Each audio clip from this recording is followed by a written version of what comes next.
Nothing happened.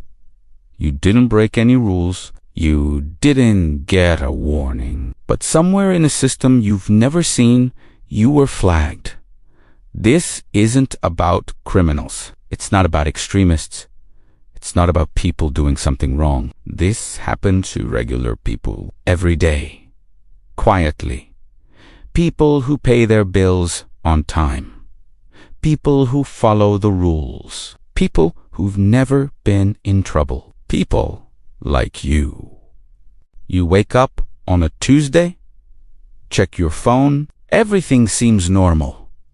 You go to work, you call me home, you cook dinner, you watch something on TV, nothing unusual, nothing out of place, but that day, somewhere in a database you didn't know existed, your name appeared next to a code, a score changed, a threshold was crossed, and you have no idea. A week later, you apply for a credit card. It's a card you're qualified for. Your credit score is good.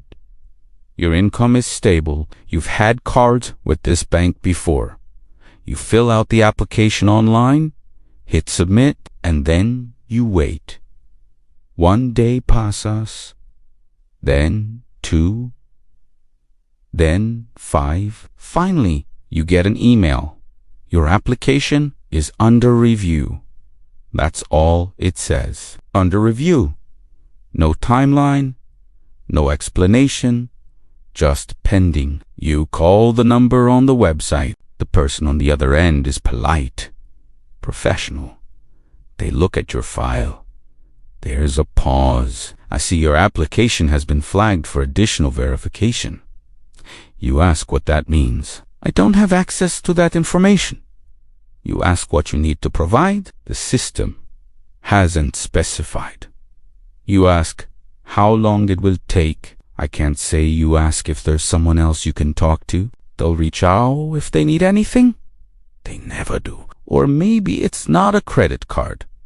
Maybe it's your bank account. You try to transfer money. A normal amount. Money you've transferred before. But this Chimi, the transaction doesn't go through. Declined. You try again. Same result. You log into your account. Everything looks fine. Your balance is there. Nothing is frozen, but you can't access it. You call the bank. They put you on hold. 20 minutes. 30. Finally, someone picks up. Your account has been temporarily restricted. Why? I'm not able to disclose that. For how long? Until the review is complete. What review? I don't have those details. Is my money safe? Yes, but you won't be able to make transactions during this period. How do I fix this? Silence. Then someone will contact you. Days pass. No one calls. Or maybe it happens on social media. You post something. A thought. A joke. A news article. Something you've posted 100 times before. But this Timi your reach drops. Your post gets 3 likes instead of 30. You check your analytics. Your account has been limited. Not banned. Not suspended. Limited. You didn't get a notification. There's no explanation. You appeal. The response is automated. Your account was found to have violated our community standards. Which standard? We cannot provide specific details. What did I post? For security reasons, we cannot disclose that information. Can I talk to a person? This decision is final. No explanation was given. No mistake was acknowledged. Just flagged. You start to wonder if you did something wrong. You go back through your posts, your transactions, your emails. You replay conversations in your head. Did you say something that could have been misinterpreted? Did you click on the wrong link? Did you associate with the wrong person? You scan your memory like you're searching for a crime you don't remember committing. But there's nothing there. Nothing unusual, nothing wrong. And yet, the flag remains. In many cases, no one actually made this decision. It wasn't personal. It wasn't intentional. There was no manager who looked at your file and said, "Flag this one." There was no investigator who built a case. There was no meeting where your name was discussed. It was automated. A model saw a pattern. An algorithm detected an anomaly. A score fell below a threshold, and the system acted. The thing about these systems is that they don't think the way we do. They don't assess context. They don't weigh intentions. They don't consider your history as a whole. They look at variables, inputs, correlations.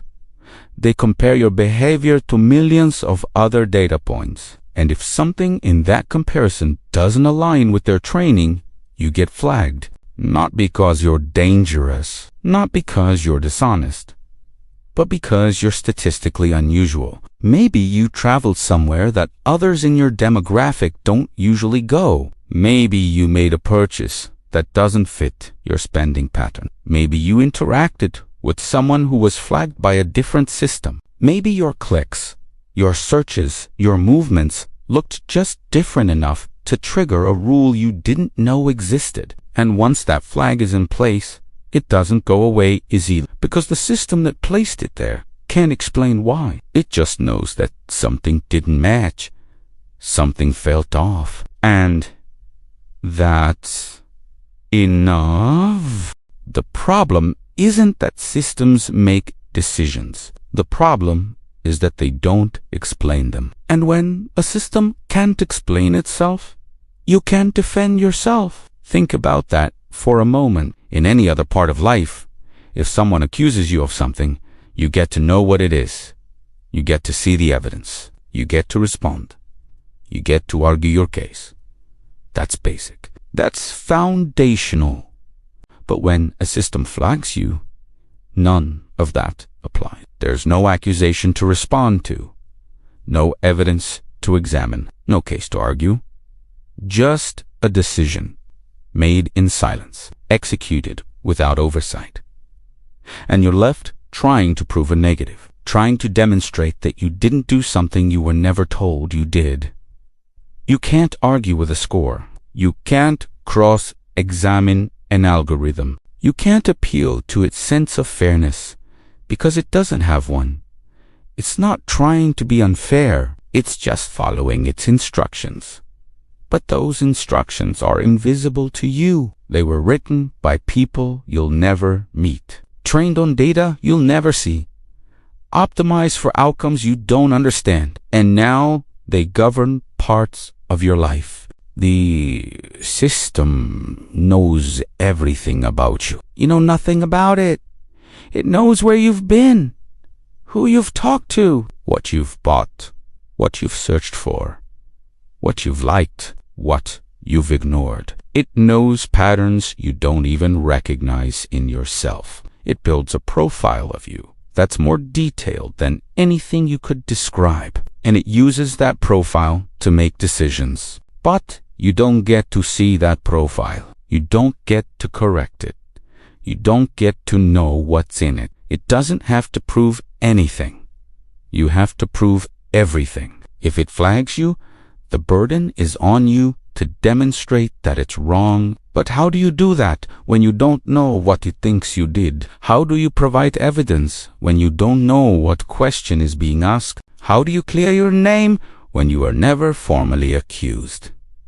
You call, you email, you submit forms, you ask for a review. And maybe someone looks at your case, maybe, but more likely, your case is reviewed by another system, one that's similar to the first, one that might come to the same conclusion because it is looking at the same data in the same way. And if that system agrees with the first, your appeal is denied, not because a person looked at your situation and found you wanting, but because two algorithms aligned, and that alignment is treated as confirmation as proof, as truth. There's no letter, no phone call, no explanation, just silence. And that silence is worse than a rejection, because a rejection you can process. A rejection gives you something to react to, something to understand.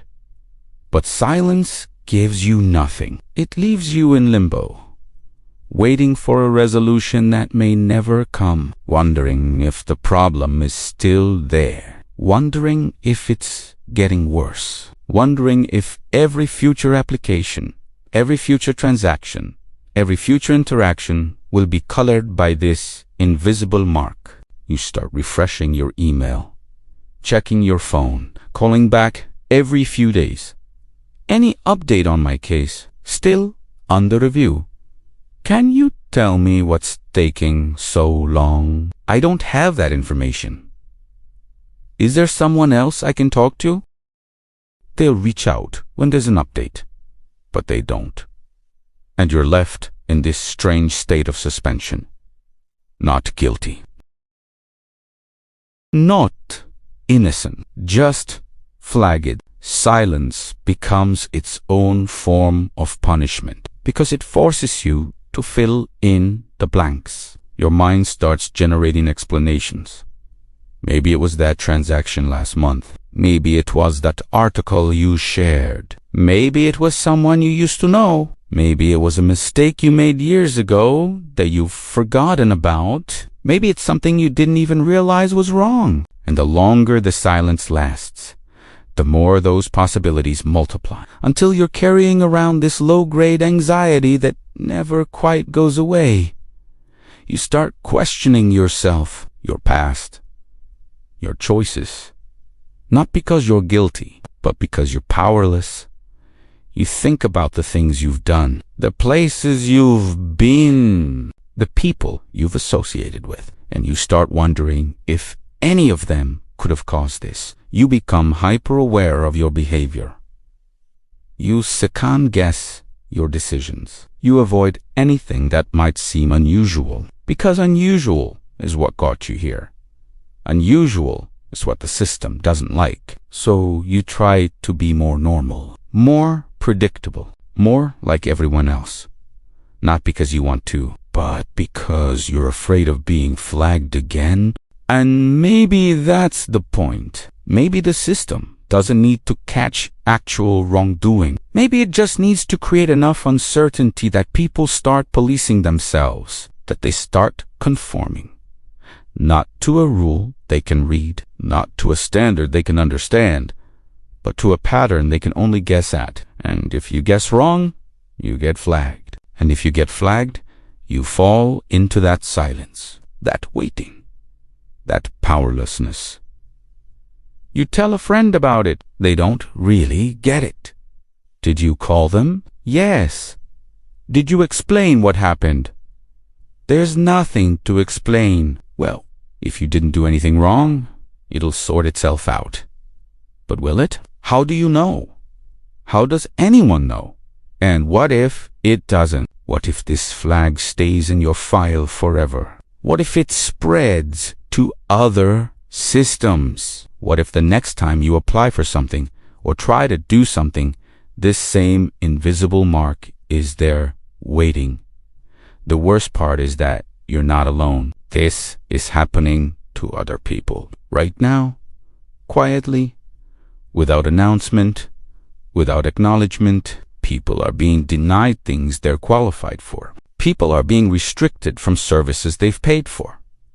People are being limited in ways they don't understand, and most of them don't talk about it because it feels embarrassing. It feels like failure. It feels like maybe they did something wrong, even if they can't figure out what. So everyone suffers in isolation. Everyone assumes it's just them. Everyone thinks that if they just wait long enough, or call enough times, or fill out enough forms, it'll get resolved. But for many, it doesn't. The flag stays. The restriction remains.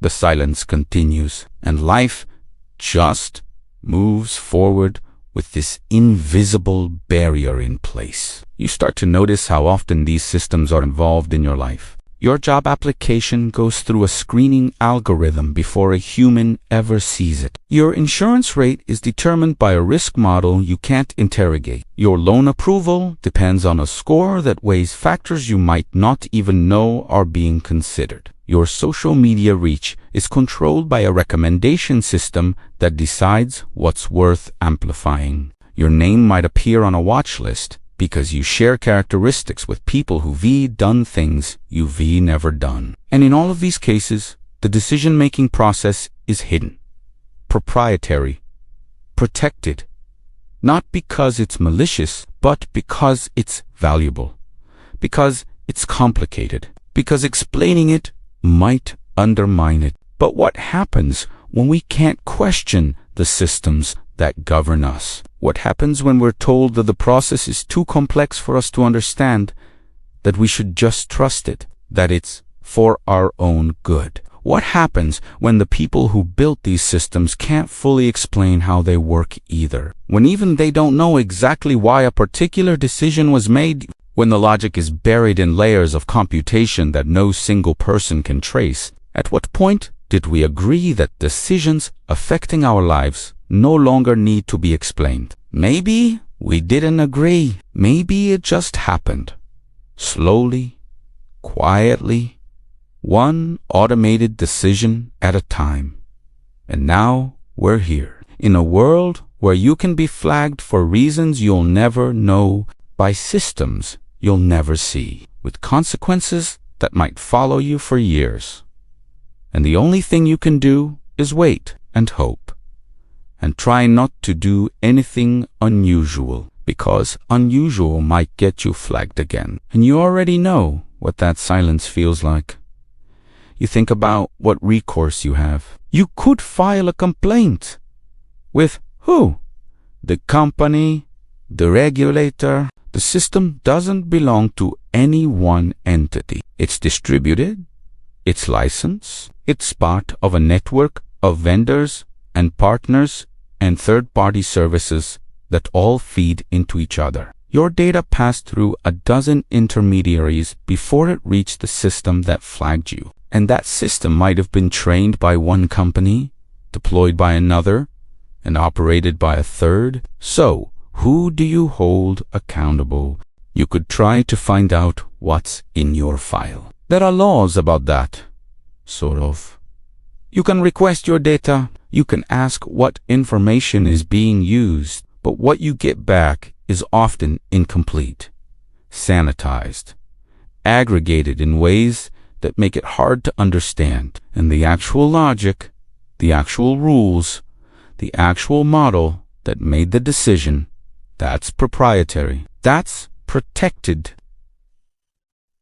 That's a trade secret. So you get a printout of numbers and categories that don't tell you anything useful. And when you ask for clarification, you're told that the system is too complex to explain in layman's terms. But you'd need a PhD in data science to understand it, that even if they showed you the code, it wouldn't help. Because the model has learned things that weren't explicitly programmed. It has found correlations that humans didn't design. And those correlations are what flagged you. So you're left with a choice. You can accept it. You can move on. You can find another bank, another platform, another service. You can work around the restriction. You can live with the flag. Or you can keep fighting. Keep calling. Keep appealing. Keep hoping that eventually someone will look at your case with fresh eyes and realize it was a mistake. But the system doesn't have fresh eyes. It has the same model, the same data, the same logic. And unless something in your data changes, unless some external factor shifts, the system will keep coming to the same conclusion. Because that's what it was designed to do. And if nobody knows why you were flagged, does it even matter if it was a mistake? Maybe the mistake was inevitable. Maybe in a system that processes millions of decisions, a certain error rate is acceptable, expected, built into the calculations. Maybe you're just part of that error rate. a statistical casualty. Not malice, not conspiracy, just math, just probability, just the cost of efficiency. And maybe that's supposed to be comforting, that it wasn't personal, that it wasn't targeted, that it was just random bad luck. But it doesn't feel comforting. It feels arbitrary. It feels meaningless. It feels like being punished for something that was never in your control.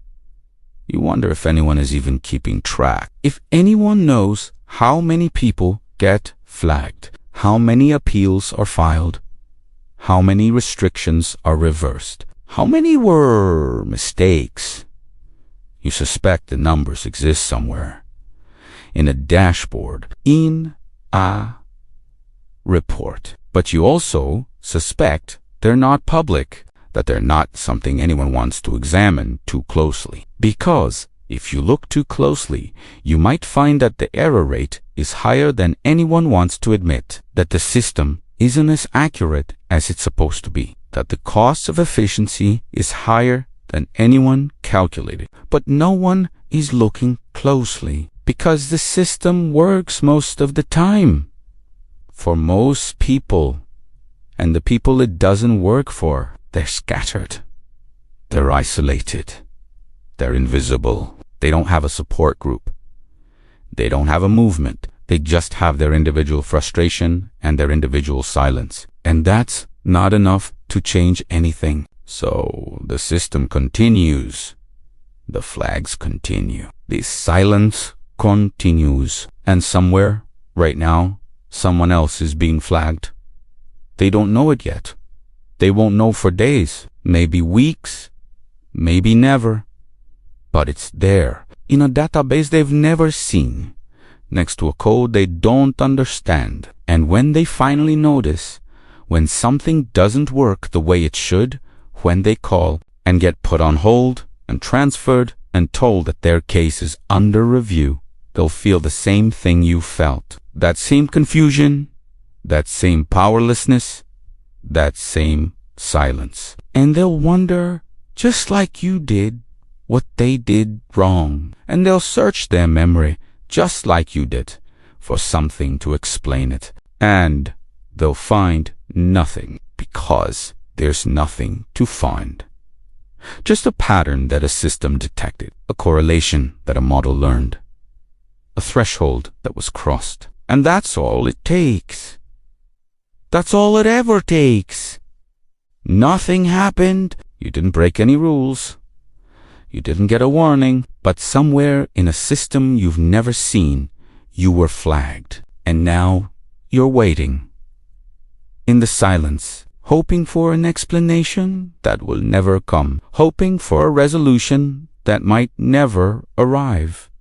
Hoping that eventually the flag will disappear, but not knowing if it ever will. Not knowing if it even matters. Because by the time it's gone, you'll have already learned the lesson that in this world, you can be marked without knowing why. You can be restricted without being told. You can be judged by systems you can't see and can't challenge. And the only thing you can do is adapt, conform, hope you don't stand out, hope you don't get flagged again, because the silence is always waiting. And once you've heard it, you never really forget what it sounds like.